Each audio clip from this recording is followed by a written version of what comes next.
can't beat that good old American horsepower.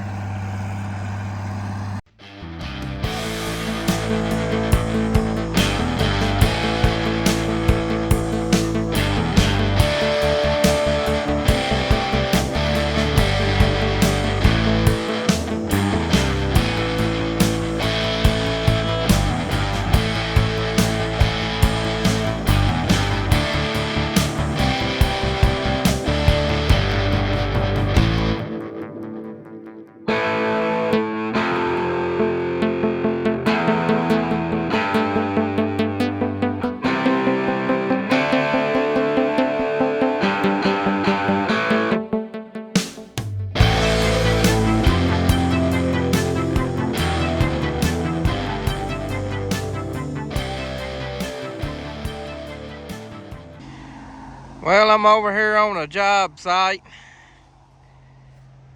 on one of our farms. It's a nice little 18-acre creek bottom down here.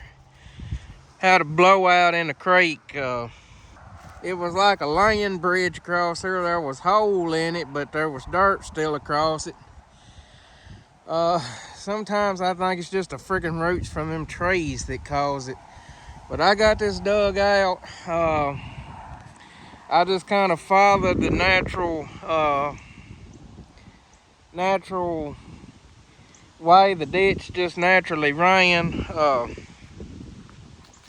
There's a PTO ditch that comes right here and that drains this farm. So the plan is we're just going to stick a 6-inch pipe in here to drain this PTO ditch.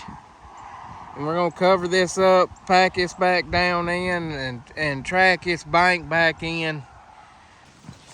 Right here is the main big drain for the field. Look down in here, maybe I won't drop my... See it down in there? It's the big drain for the field. So what we're gonna do is, I don't know why this location got chosen for all the water, because as I'm standing here, you can see the field. There's a big hump right here in the field, and the low spot's right there. So what we're gonna do is, most of that water comes down that PTO ditch on this field. We're gonna fix it where it runs into that 6-inch pipe, and then we're gonna dig us a ditch. I got my transit with me. We're gonna set us a ditch on grade and come down through here and bring that water to this big pipe. That way, when that 6-inch pipe gets to running at full capacity, it'll come down here and drain out the main drain. Robert's on his way over here with the disc. We are going to work this bottom. This field produced a ton of straw when we had weight on it, and we had beans on it, and the beans done good. But he's going to run a disc over this 3-4 inches deep. Throw some dirt on top of this straw, for one thing, to keep this straw from floating down there in their pipe. That's one of the challenges you have in lower lying ground like this. So he's gonna disc this, get some dirt thrown on top of this straw, get this straw breaking down. And another issue the straw causes in the spring on this low ground, it lays on top of the ground, and you see how wet that ground's underneath. It takes that ground forever to dry out in the spring. So maybe tilling a little dirt up, letting that dirt soak it, letting that soil absorb some sunlight, maybe help it warm up a little faster in the spring. I really like no-tilling, and no-tilling is a great tool. I like using it up there on the hills, but I've just been bit in the butt too many times trying to no-till this low ground. Every time I've ever no-tilled low ground, I have always regretted it. So our motto here on Joyce Farms is no-till the hills and work your bottoms. So what we're doing right here is Robert's disking around all this. There's a big old catch basin right here, one of the government jobs put in years ago.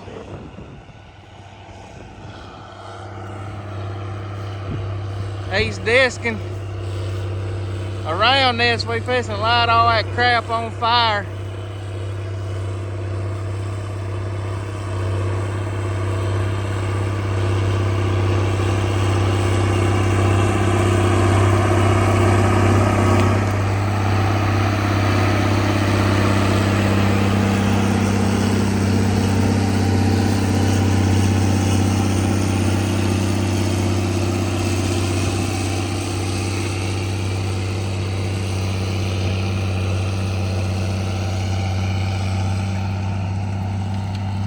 Let's light a fire.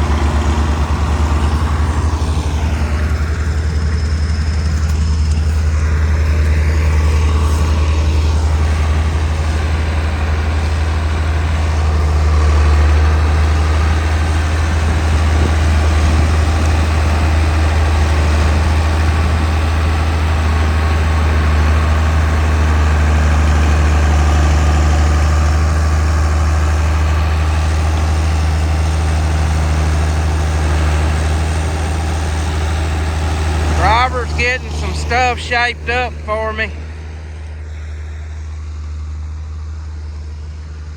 When you get to a certain point, that blade just works a whole lot better. We really need a little more dirt.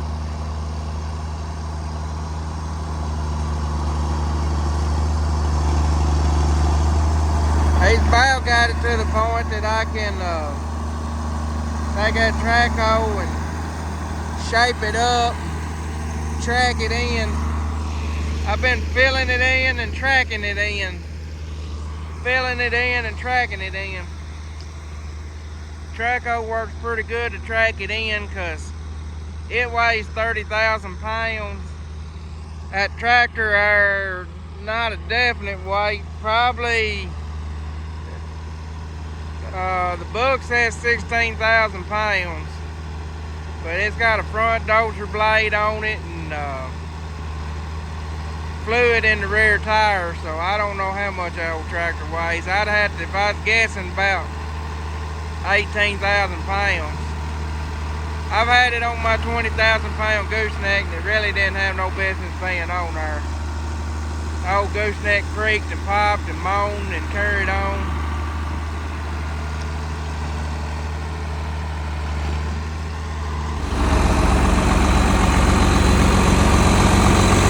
Robert picked up a chunk between the gills somewhere.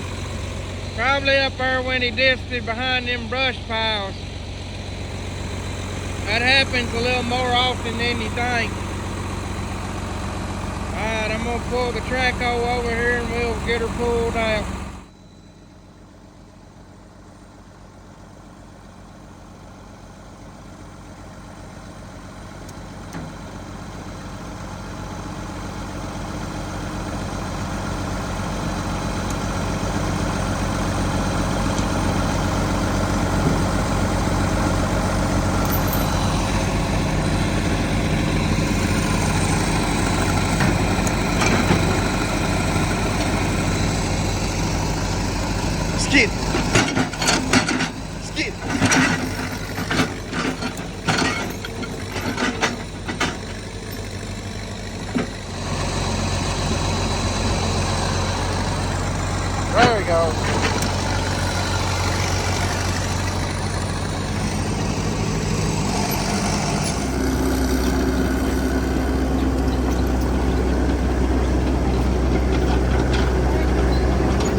I should have set the disc a little deeper, try to bury a little more of this stuff. That old straw, it's tough to cut this time of year.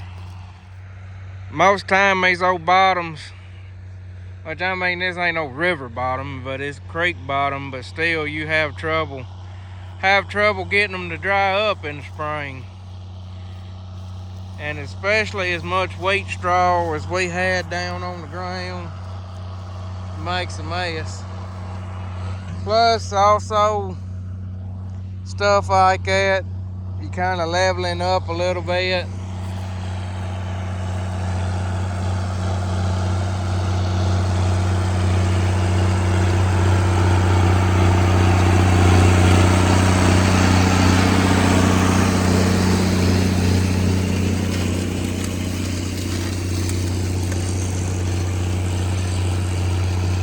If anybody knows where there's one for sale reasonably close to West Tennessee, I am looking for a land leveler.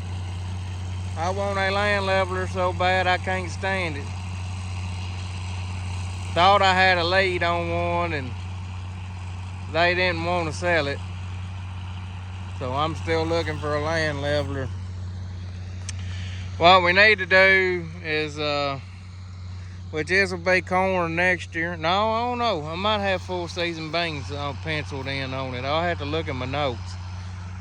But next time we have full season beans on it, I want to run the disc over it because there won't be much residue. Run that disc about twice and run a land leveler over all this. It needs leveling about as bad as any farm I've ever seen, which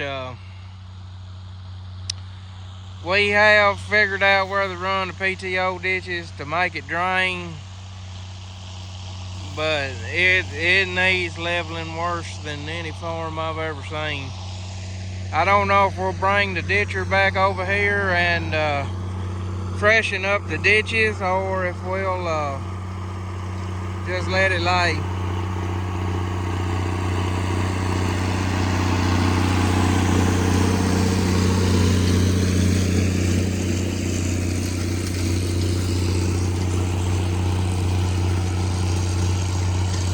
Wish we had set the disc a little deeper, but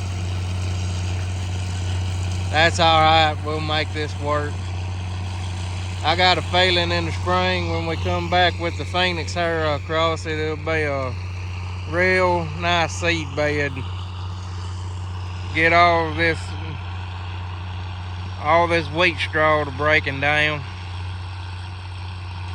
I'm gonna get one more little shot of Robert coming back by, and I'm gonna get up here and tend to the brush piles. I done restacked one. I got another one to stack, and hopefully all that weeds you see there behind the track hole, we're gonna disc them down and hopefully plant all that back there next spring. That's the plan. It'll make it a lot easier to work if we can come right around that fence row behind that basin and around instead of having to do what we're doing.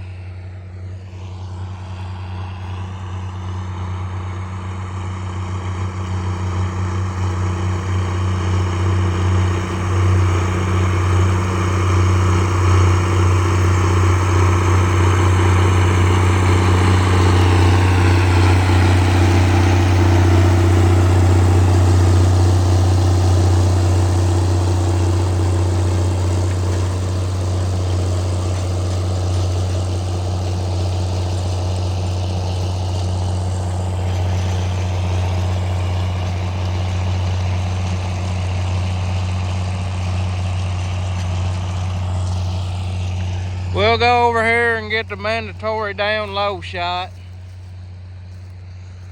Right there you can see where we cleaned the fence row off, and then that's the hole that was in the creek. We got it patched up. That old soil's cooling off. It was pretty warm, but it's just getting cool now.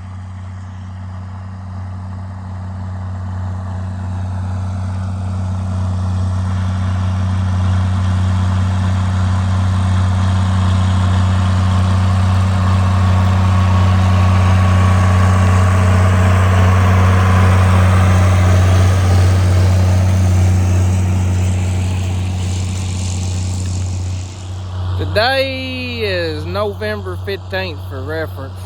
Got a long sleeve sheet t-shirt, flannel shirt, and a Carhartt coat. About 45 degrees out here today. Temperatures have really cooled off, so hoping to get the last of this field work done.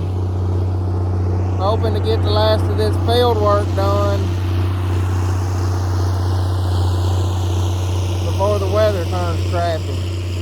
I think we'll have the end of this week, so I think Robert wants to go do some ripping on his farm, on one of his farms, and I want to do some ripping on one of my farms. Plus, I've got a big dirt moving project to do on another farm, which you'll see. It should be 3 terraces and 3 standpipes, piping at 900 foot to the ditch. So pretty big project, a big hole to fill up on a new farm we rented. It's the farm we had the soybeans on that done so crappy. Hopefully we're going to get it in good shape, get it productive again. I'm going to run the ripper over it, except for in the field where we're going to do the dirt work.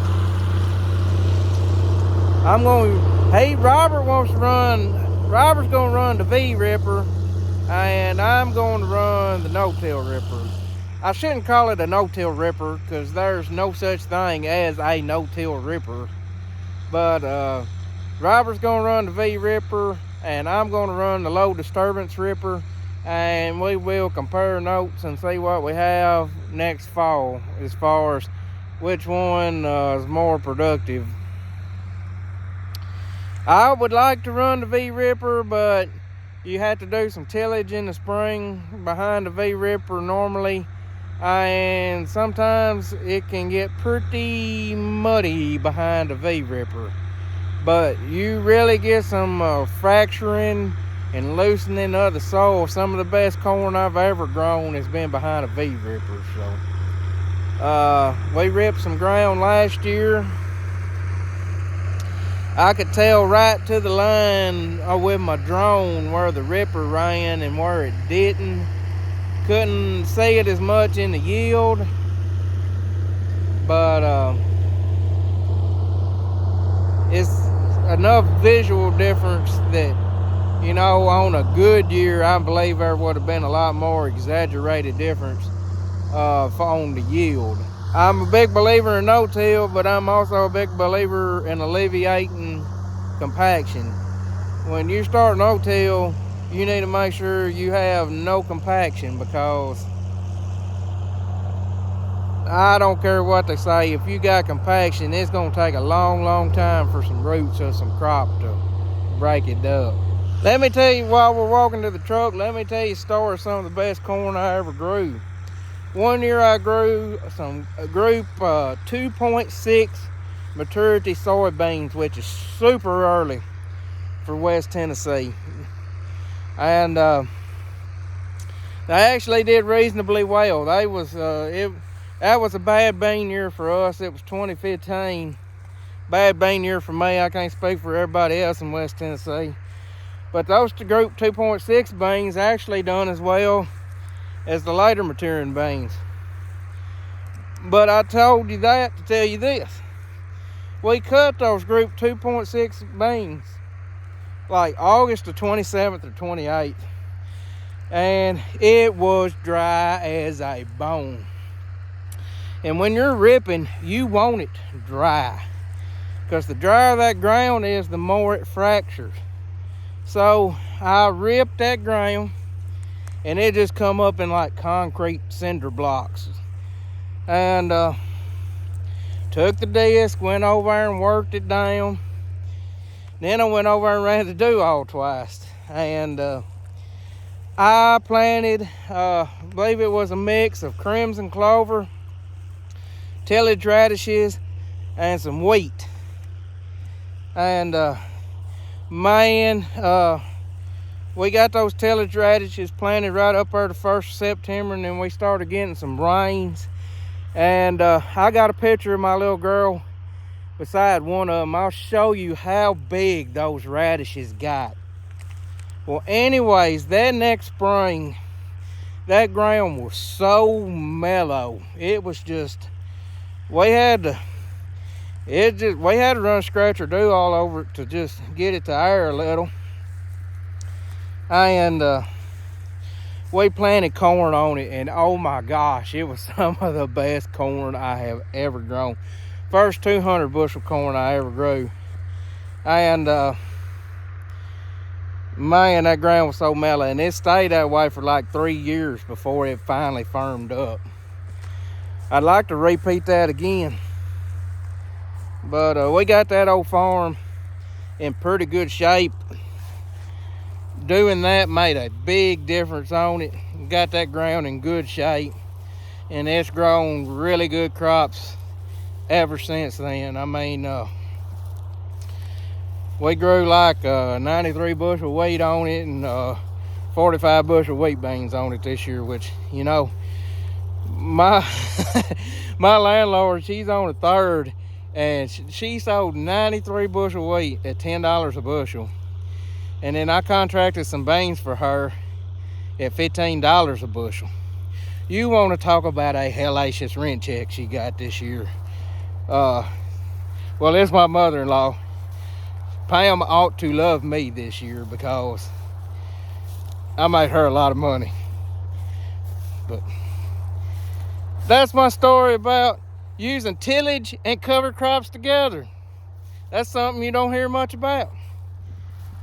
Let's use, if you got a toolbox, here's my opinion. If you got a toolbox and you got all kinds of tools, why would you just use one tool when you can use every tool in the toolbox? I want to use whatever is going to make me the most money. That's what I like to do.